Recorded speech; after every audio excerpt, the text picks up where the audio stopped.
Bonjour et shalom, ma famille, méditons ensemble en ces jours du premier mois de mars. C'est moi, Mama Cathy, qui suis à la facilitation de notre méditation. Nous voulons dire merci à Dieu pour ce mois qui est devant nous et aussi merci à tous nos bien-aimés, nos administrateurs, pour nous avoir accordé ce mois de mars pour la facilitation de la parole de Dieu. Et nous disons que nous l'avions déjà commencé parce que nous avons terminé le mois de février avec une maman aimée qui nous avait facilité hier. Et nous remercions tous les bien-aimés qui sont avec nous dans cette grande famille. Méditons ensemble. Et nous voulons dire que ce mois de mars, comme nous le savons, la nation congolaise avait dédié à la femme tous les mois suite à la journée internationale de la femme que l'Organisation des Nations Unies avait accordée le 8 mars comme une journée internationale pour la femme, une journée de lutte pour les droits de la femme. Et nous vous souhaitons tous le bienvenu pour ce mois de mars dans la facilitation de la parole de Dieu. Notre texte de ce matin, c'est dans Jean 12, 1, 11, et nous avons deux questions de réflexion, à savoir les numéros 3 et les numéros 7, et nous n'allons pas oublier nos questions de chaque jour. Avant que nous puissions lire notre texte, j'ai la version Louis II. Je vous prie de prier avec moi. Seigneur notre Dieu, nous te disons merci. Merci pour ces débuts de mois. Merci pour tout ce que tu as fait durant les 2 mois écoulés. Merci aussi pour nous avoir accordé ce temps pour faciliter ta parole. Yahweh, nous te demandons de nous pardonner. Pardonne-moi, car tu me connais, Yahweh, de mon aveuglement, de ma surdité. Yahweh, ouvre mes oreilles, ouvre mes yeux, car tu es capable de tout. Continue à nous débander, Yahweh, comme tu avais fait avec Lazare, pour que nous voyions bien et que nous écoutions bien. Bénis ce moment, que ton esprit nous assiste. Au nom de Jésus, nous t'avons ainsi prié. Amen. Lisons notre texte, Jean 12, 1 à 11. 6 jours avant la Pâque, Jésus arriva à Béthanie, où était Lazare, qu'il avait ressuscité des morts. Là, on lui fit un souper. Marthe servait, et Lazare était un de ceux qui se trouvaient à table avec lui. Marie, ayant pris une livre d'un parfum de nard pur de grand prix, oignit les pieds de Jésus, et elle lui essuya les pieds avec ses cheveux, et la maison fut remplie de l'odeur du parfum. Un de ses disciples, Judas Iscariote, fils de Simon, celui qui devait le livrer, dit: Pourquoi n'a-t-on pas vendu ces parfums 300 derniers pour les donner aux pauvres? Il disait cela non qu'il s'est mis en peine de pauvre, mais parce qu'il était voleur, et que tenant la bourse, il prenait ce qu'on y mettait. Mais Jésus dit: Laisse-la garder ce parfum pour les jours de ma sépulture. Vous avez toujours les pauvres avec vous, mais vous ne m'avez pas toujours.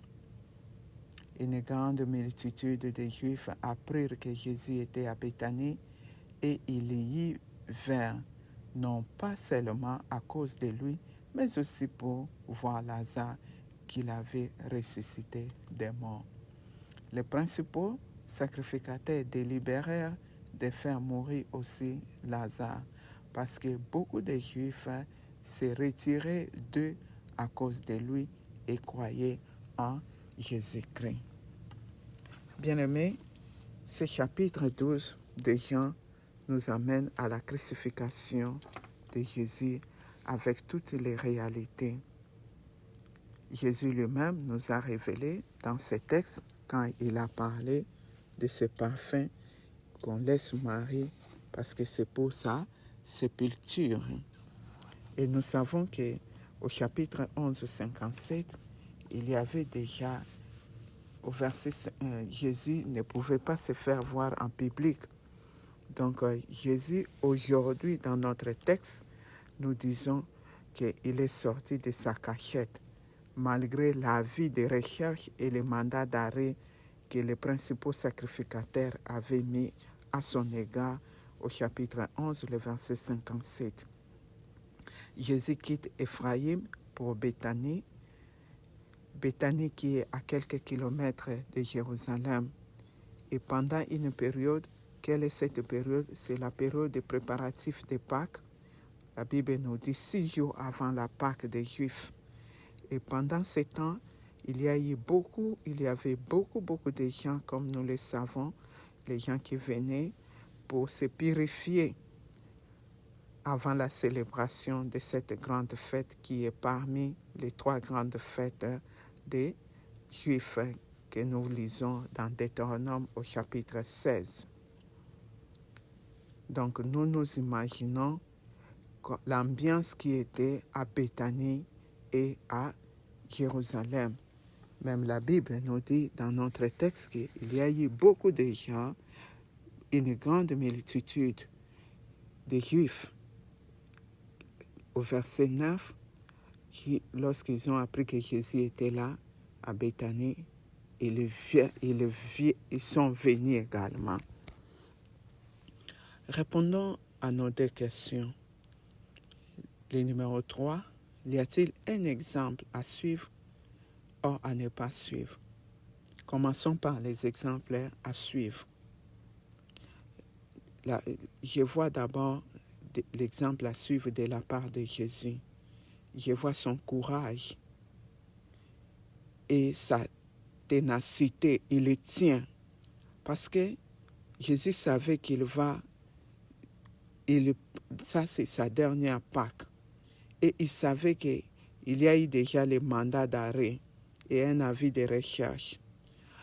Et il savait que la mort l'attend, comme nous l'avons dit au début, parce que lui-même il en a parlé, qu'on est en train de préparer sa sépulture. Malgré tout cela, Jésus est resté dans son courage, sans peur, et puis il tient à partir encore à Béthanie, non loin de Jérusalem, pour affronter non seulement ces principaux qui cherchent à l'arrêter et à les tuer, mais c'est surtout pour l'accomplissement de la mission qu'il était venu sur la terre. Ça, c'est un exemple. Si nous savons que nous avons une mission que Dieu nous a dit, nous devons tenir, ayons courage, et nous le savons, comme le cas aussi de Paul. Le deuxième exemple, je vois de Jésus. Jésus n'a pas abandonné cette famille. Ce sont des anciens amis. Et Jésus, ce n'était pas la première fois de venir là. Mais ici, pendant cette période, nous savons que Jésus a eu encore une grande renommée. Rappelons-nous, depuis qu'il avait changé l'eau en vin, et la guérison de l'aveugle né, la résurrection de Lazare, nous voyons dans notre texte combien les gens cherchaient à les voir. Malgré tout cela, sa renommée, Jésus n'a pas abandonné ses anciens amis. Combien de fois nous abandonnons les anciens amis parce que Dieu nous a élevés en dignité. Nous abandonnons même nos églises parce que c'est une petite église, c'est loin, c'est dans un milieu reculé, mais c'est là où Jésus nous avait pris et nous préférons aller ailleurs, là où on peut se rencontrer les gens de même rang social. Voilà ce que Jésus nous donne comme exemple. N'abandonnons pas nos anciens amis. Le troisième exemple, la manière dont Jésus répond à Judas. Jésus ne les blâme pas. Ils sont tous ensemble. Mais Jésus lui fait voir l'importance de cet acte de Marie à son égard. Cette réaction de Jésus, moi je disais, ça pouvait culpabiliser Judas. Malheureusement, comme nous le savons, Judas va aller encore plus loin jusqu'à trahir son maître. Comme la Bible nous parle aussi au verset 4, que c'est lui qui, Judas Iscariote, qui devrait, donc c'est lui qui va trahir son maître. Je vois l'exemple, la manière de parler. On connaît, Jésus savait, il a su ses pensées et il a révélé cela, mais pas dans la blâme et aussi en public, mais il lui parle. Et c'est comme si Jésus voulait le ramener à se repentir parce qu'on savait qu'il était un voleur. On savait, mais ici Jésus lui parle clairement pour l'amener à se repentir. Ça, c'est moi qui l'ai dit. Combien de fois nous parlons aux autres et dans quelle intention et de quelle manière nous reprochons les autres. Et surtout quand on est en public, nous devons savoir comment parler ou blâmer les autres. L'exemple à suivre, je vois encore de la part de la famille, cette famille qui est vraiment accueillante, qui continue à réserver un accueil à Jésus et à ses disciples. Et ici, pendant cette période de préparatifs de la Pâque, cette famille savait que Jésus était recherché. Et cette famille savait la décision des principaux sacrificateurs. Mais voilà, cette famille n'a pas peur de recevoir leurs amis et ses disciples, malgré tout ce que les principaux sacrificateurs a déjà délibéré. Mais ils continuent à les recevoir. Est-ce que nous allons rejeter nos bien-aimés parce qu'il a fait? Non. Regardons cet exemple de cette famille. Et puis, la famille partage et sait partager les repas.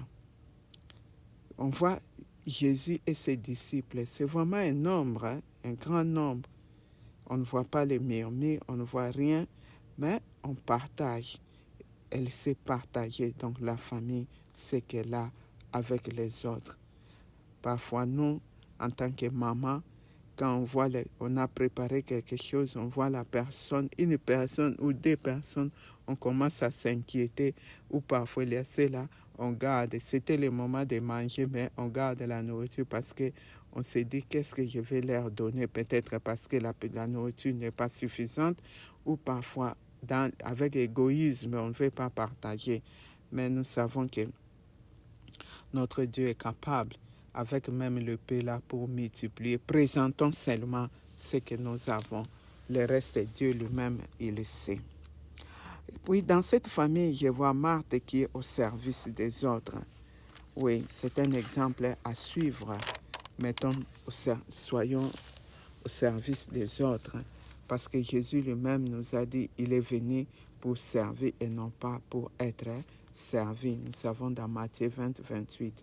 Ce n'est pas une servitude, comme on parle l'esprit de... Non, servons les autres. Si Dieu nous donne l'occasion, faites-le. Et nous voyons également Lazare.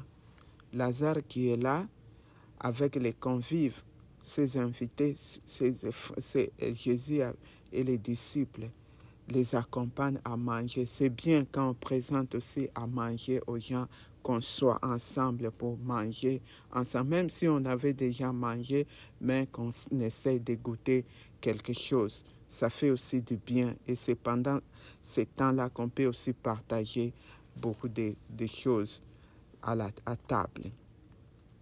Et enfin, je vois l'exemple de Marie. Marie aux pieds de Jésus. Et elle répand les parfums des nards purs de grand prix. Donc, on nous dit que c'est le prix des salaires annuels d'un ouvrier. C'est 300 derniers. Marie offre quelque chose de valeur par rapport aussi à ses moyens. Et parce qu'elle ne pouvait pas donner quelque chose qui n'est pas de ses moyens. Donc, c'est par rapport elle a ses moyens et elle a offert. 300 derniers, les salaires de quelqu'un d'une année. Donc, c'est par ses moyens. Et je me pose pourquoi elle a fait seulement aux pieds et pas à la tête. Donc, c'est là où nous comprenons que Marie a joué le rôle d'une servante qui lave les pieds des invités. Parce que c'est dans l'humilité et dans le respect, malgré sa richesse. Je dirais que c'est une femme riche, parce que ce n'est pas n'importe qui d'acheter un tel parfum. Mais voilà, elle fait cela aux pieds de Jésus et en essuyant avec ses cheveux. Nous savons la beauté d'une femme, c'est les cheveux. Une fois, Maman Fifi nous a parlé des cheveux de la femme. Et ça coûte beaucoup, les cheveux de la femme. Et cela aussi nous montre comment Marie élève son maître, élève son Seigneur Jésus-Christ. Donc, non seulement la soumission, le respect, son humilité, mais elle adore son Dieu et son maître. Et la Bible, ses mères nous dit dans les commentaires que les convives, essuyaient les mains avec les cheveux des esclaves. Et voilà, Marie d'elle-même fait cet acte volontaire. Personne ne l'a obligé. Personne. Et puis quand elle fait cela, elle ne comprenait même pas la signification. C'est seulement Jésus lui-même qui l'a révélé. Et tout le monde a su que ce que Marie avait fait, l'acte qu'il a posé, c'était pour préparer la mort de Jésus. C'est pour sa sépulture. Donc c'est un exemple à suivre pour nous de faire le bien, de faire ce que si Dieu nous touche le cœur, faisons le bien, faisons. Et nous voyons l'humilité, le respect, l'adoration et savoir partager par rapport à ce que nous avons. Ça, c'est un exemple de la part de Marie. Enfin, je vois aussi l'exemple du côté de ses disciples. Lorsque nous lisons au chapitre 11, les versets 7 et 8, les disciples voulaient empêcher le maître de rentrer à Béthanie, sachant que quand on l'a informé à propos de la maladie, la mort de Lazare, parce qu'on savait que là-bas, on allait les tuer. Mais au verset 16 du chapitre 11, nous voyons Thomas qui avait dit à tout le monde, les avait encouragés en disant « Allons aussi afin de mourir avec lui ». Et voilà ici, ils savent encore que Jésus a un problème. Donc les gens le cherchent, il y a un mandat d'arrêt et il y a un avis de recherche, un mandat d'arrêt. Mais ils n'ont pas parlé, on ne voit rien. Donc, ils sont venus eux aussi, tout à fait comme Thomas avait dit, allons mourir avec le maître. Ça, c'est aussi un exemple à suivre. Nous savons que il y a des conséquences. Donc, ce n'est pas dans le mal. Ici, ce n'est pas dans le mal. Jésus n'a rien fait. Et pourquoi abandonner notre maître? Nous devons accompagner les autres. C'est comme nous disons, nous devons accompagner ceux qui pleurent, ceux qui sont malades, ceux qui ont des problèmes. Ça, c'est un exemple à suivre. Et quel est l'exemple à ne pas suivre? Je vois l'exemple de Judas, le cœur de l'homme. Dieu connaît, Dieu a vu, Dieu lui a parlé. Mais nous voyons dans Judas, il y a l'envie, il y a le vol, il y a la cupidité, tout. Donc, il y a l'amour de l'argent. c'est là où nous disons toujours, les péchés appellent les péchés dans Judas.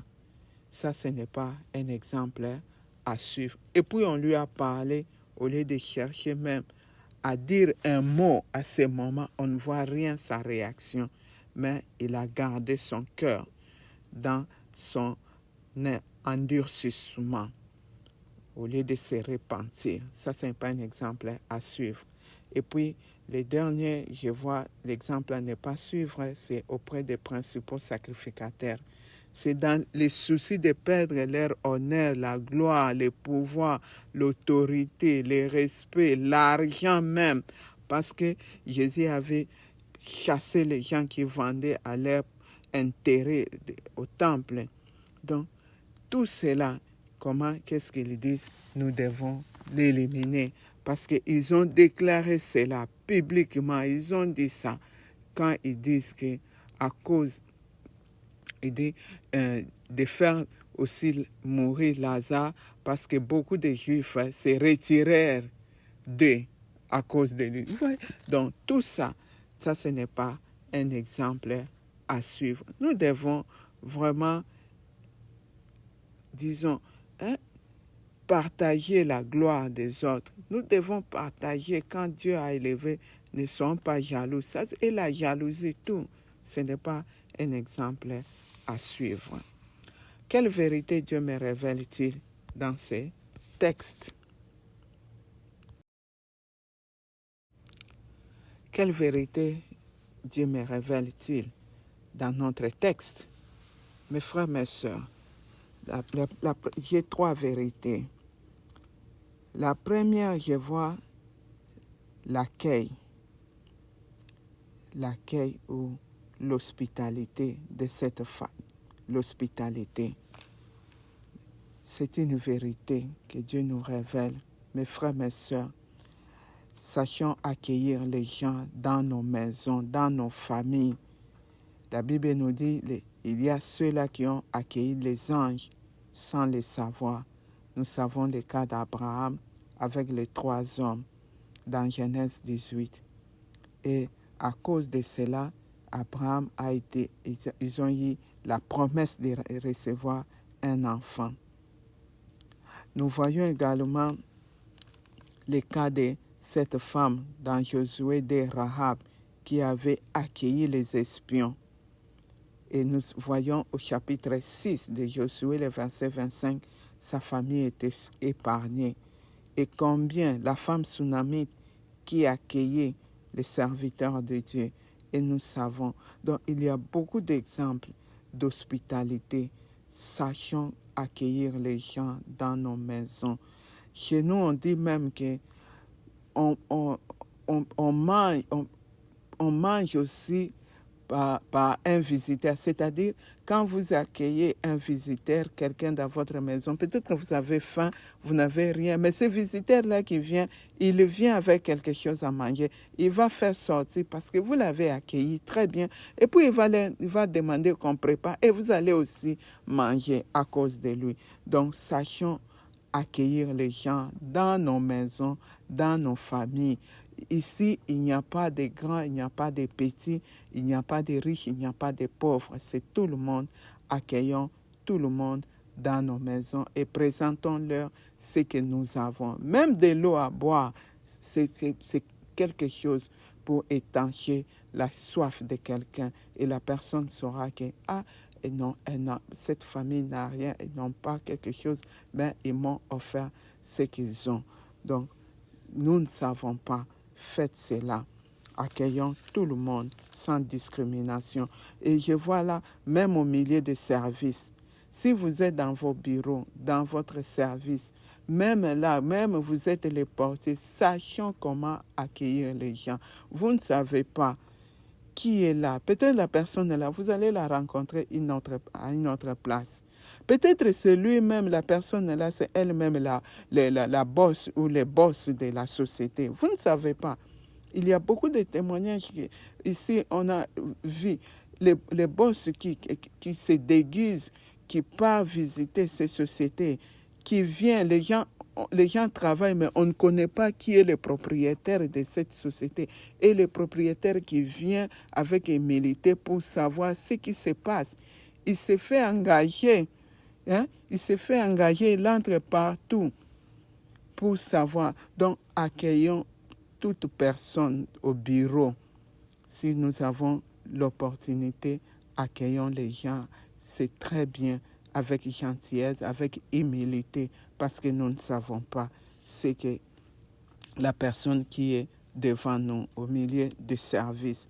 Et même, je m'excuse, dans nos églises, les services d'accueil, en tout cas, beaucoup de gens sont venus dans nos églises et ne sont pas rentrés parce qu'ils n'ont pas été bien accueillis. Sachons comment accueillir les gens avec des paroles, même avec un petit geste, un verre d'eau pour les visiteurs. Ça fait du bien et la personne là pourra rentrer encore dans notre Église. Et enfin, je vois même au niveau de la nation, nous devons savoir accueillir les étrangers. C'est bon. Et la deuxième vérité, c'est la générosité. C'est-à-dire être prêt à faire du bien. Donc, on est disposé à sacrifier même son intérêt personnel. Nous voyons ici comme le cas de Marie. Elle était prête à faire du bien. Personne ne l'a obligée. C'est un acte volontaire. Cela est venu d'elle-même. Elle a donné ce qui était cher. Je ne sais pas ses moyens, nous ne savons pas, mais c'est cher pour nous et nous savons que c'était quelque chose de valeur. Donc, faisons cela, cet acte de générosité par rapport à ce que nous avons. Faisons cela. Et surtout en tant que chrétiens, nous sommes conscients que tout ce que nous avons, cela vient de Dieu. Et que nous ne sommes que des gestionnaires. Alors, faisons donc du bien avec ce que nous avons.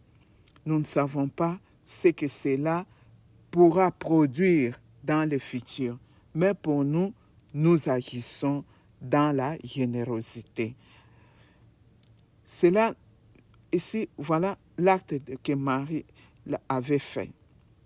Elle ne savait pas que c'était pour le jour de la sépulture de Jésus. Et nous savons que dans la culture, dans la tradition juive, on utilisait les parfums pour embaumer les morts. Et Marie, ce qu'elle avait fait, Jésus, sa réponse, cela a été confirmé. Cela a été confirmé, accompli, pardon. Parce que quand Jésus est mort, très tôt le matin, les femmes sont parties pour embaumer, pour amener des aromates, comme la Bible nous dit dans Luc 24, 1 à 2. Malheureusement, le corps n'était pas là. Et nous voyons, Marie avait déjà accompli cela. Et n'oublions pas ce que la Bible nous dit dans Ecclésiaste au chapitre 11, le verset 1. Jette ton pain à la surface de l'eau. Tu ne sais pas ce que cela va produire. Faites ça. Quand nous le faisons, mes frères, faisons le bien. Si le Saint-Esprit nous convainc, faisons cela. Même la Bible nous parle, donne la sémence au semeur, parce que tu ne sais pas ce qu'il va produire dans 2 Corinthiens. Je m'excuse, 2 Corinthiens, chapitre 9, verset 10 à 13. Faisons du bien, mes frères, faisons du bien. Bolamo et polarate, comme on dit chez nous. Les bienfaits ne pourrit pas. Faisons du bien avec ce que nous avons. Si le Saint-Esprit vous convainc de donner, donnez. Si le Saint-Esprit vous convainc de partager, partagez avec ce que nous avons. Et le reste, Dieu lui-même sait ce qu'il fera. Et que dirons-nous? Rappelons-nous de David avec les fils de Jonathan, Méphibosheth. C'est à cause du bien de son père que cet enfant a eu cette faveur. Dans 1 Samuel 9, 1 à 13. Faisons du bien, mes frères, mes sœurs. Faisons du bien, comme nous avons dit. Même l'accueil, faisons cela. Dieu seul sait ce que cela produira en nous. Et L'autre vérité, je vois le verset 5 jusqu'au verset 8, l'attitude de Judas et la réaction de Jésus. Nous avons parlé au début de l'exemple de Jésus. Jésus a parlé à Judas clairement. Au lieu que Judas réagisse, au lieu que Judas se répande, Judas est resté dans son incrédulité, dans son endurcissement. C'était l'occasion. On savait qu'il était voleur. On savait ce qu'il faisait, comme la Bible nous dit. Mais voilà son attitude. Il n'a pas changé. Et c'est là où j'ai dit, comme vérité pour nous, là, aujourd'hui, pour nous, si vous attendez la voix de Dieu, n'endurcissez pas votre cœur comme lors de la révolte. Hébreux 3:15, ça c'est la révolte de la part de Judas. N'endurcissons pas notre cœur. Dieu nous connaît, Dieu connaît nos cœurs, Dieu connaît nos pensées. Il connaît, car lui-même nous dit, le cœur de l'homme est tortueux par-dessus tout, et il est méchant. Qui peut le connaître? Il n'y a que l'Éternel qui éprouve les cœurs. Il sonde les reins pour rendre à chacun selon ses voies, selon les fruits de ses œuvres. Dieu connaît nos cœurs, nos pensées, nos reins. Il les connaît. Les gens peuvent nous voir apparemment très bons, mais à l'intérieur, Dieu connaît. Et il y a les fruits que Dieu va rendre. Donc, Dieu va rendre son jugement parce que c'est lui qui est le juge suprême en ce qui concerne les péchés. Ça, c'est les péchés. Les péchés, Dieu lui-même va juger et il va donner dans son verdict. Les actions posées auront aussi leurs conséquences. Alors, n'endurcissons pas nos cœurs. N'endurcissons pas. Les gens me connaissent, Maman Cathy. Moi-même, je me connais et Dieu aussi me connaît plus que moi-même. Est-ce que ce que les gens voient de moi, c'est ça la réalité dans mon cœur? Et ce matin, Dieu nous parle. Dieu me parle. Donc, il faut se repentir. Il faut se repentir. Et la repentance, mes frères, mes sœurs, pour nous, enfants de Dieu, ce n'est pas quelque chose que nous pouvons... Donc, c'est à tout moment, à tout moment. Parce que nos yeux, même nos yeux, nos oreilles, nous amènent toujours dans le péché. Mais qu'à tout moment, que nous mettons à nous repentir. À nous repentir. Voilà un peu cette vérité que je voulais partager. Et il y a quelque chose que je voulais parler ici à propos des pauvres. Jésus qui a dit, vous aurez toujours les pauvres avec vous. Ce n'est pas les pauvres mais en esprit comme nous le savons, mais ici c'est plus les pauvres matériels ou financiers. Jésus ne refuse pas qu'on les fasse. Non, parce que Jésus connaît sa parole dans Deutéronome 15, 11. Il ne fait que rappeler ce que cette parole nous dit. Il y aura toujours des intelligents dans le pays. C'est pourquoi je te donne ces commandements. Ça, c'est Dieu qui parle à Moïse. Tu ouvriras ta main à ton frère, aux pauvres et à l'intelligent dans ton pays. Donc, ouvrez la main à cette catégorie, les gens qui sont faibles. Ouvrez la main. Nous devons ouvrir nos mains. Donner ce que nous avons entre nos mains. Et lorsque nous parlons des pauvres, quelqu'un est pauvre par rapport à moi, ça c'est moi, ma compréhension, c'est-à-dire il n'a pas ce que moi j'ai. Ce que moi j'ai 100 $, lui il a peut-être 2 $. Donc c'est un pauvre pour moi. Et c'est là où j'ai dit aussi, il y a toujours des pauvres. Au milieu des pauvres aussi, il y a aussi ceux qui sont riches, tout comme au milieu des riches, il y a aussi ceux qui sont pauvres. Parce qu'il y a des riches que nous considérons riches parce qu'il a 1000 $, mais parmi ceux-là qui ont des millions, il n'a pas l'argent, c'est un pauvre. Mais pour nous, avec le peu que nous avons, ce que nous avons, à quelqu'un qui n'en a pas, ouvrons nos mains.